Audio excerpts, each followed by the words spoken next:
First Danny Masterson, now Sean Diddy Combs. Ashton Kutcher's inner circle seems questionable to say the least. What do the latest revelations tell us about Kutcher and Diddy's friendship?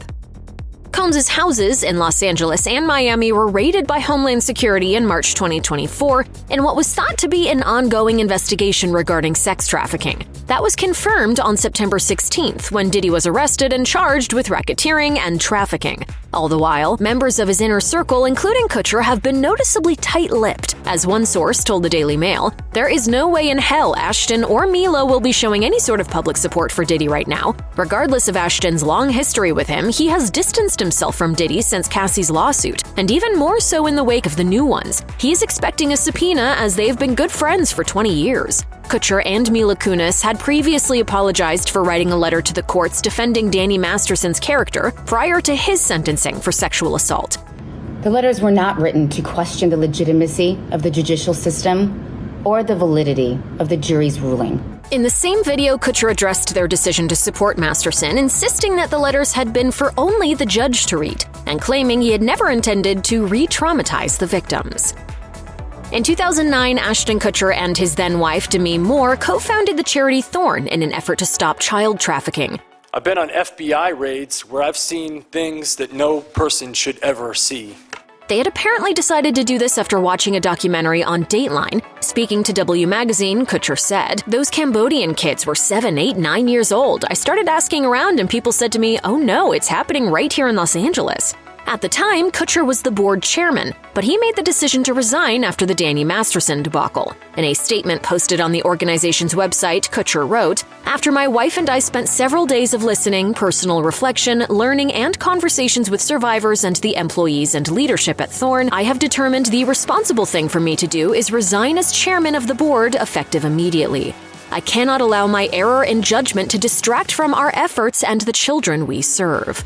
Now that Kutcher is tied to Diddy amid the rapper's sexual assault and human trafficking charges, his work at Thorn has raised a few eyebrows, as one Reddit user wrote, "So now 2 close friends of Ashton are sex predators? Okay." Another wrote, "Ashton Kutcher being the face of an organization whose purpose was to stop sex trafficking, being close friends with so many rapists and predators is so menacing.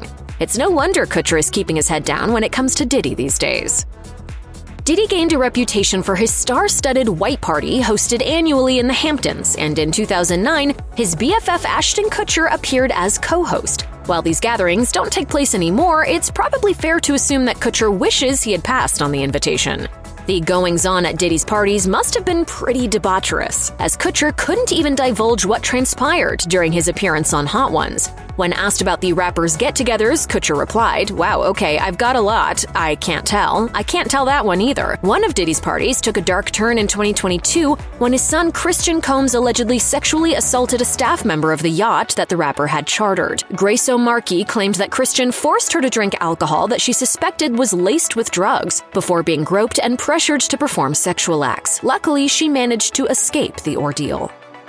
Friendly competition between friends is normal, but Ashton Kutcher admitted on Hot Ones that Diddy always wants to win at any cost. He told one anecdote about a time in which they both went out running. While surrounded by paparazzi, Diddy began to struggle and slow down. He was like, "You gotta slow down, but make it look like you're not slowing down because I don't want to look like I'm not gonna be able to finish this thing," and he was losing it. Kutcher added that Diddy was so upset that he got gassed out that he resolved to run the marathon that year. He just can't lose, even when he's that close to humility. Diddy later confirmed that it was that day that had spurred him to train. We've always been competitive in a positive way, always pushed each other to achieve our dreams and to think out of the box. However, Diddy also admitted that it was those unflattering paparazzi shots that had mortified him enough to kick his fitness into high gear.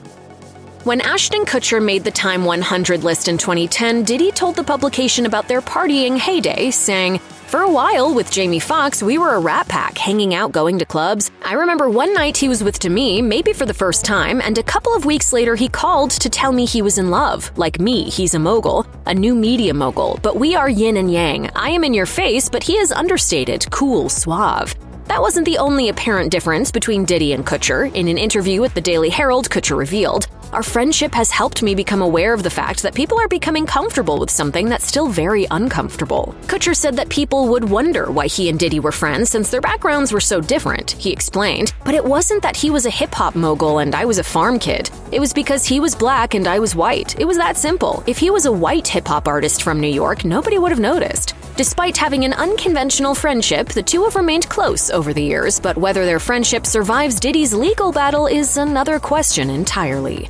If you or anyone you know has been a victim of sexual assault, help is available. Visit the Rape, Abuse, and Incest National Network website or contact RAIN's National Helpline at 1-800-656-HOPE-4673.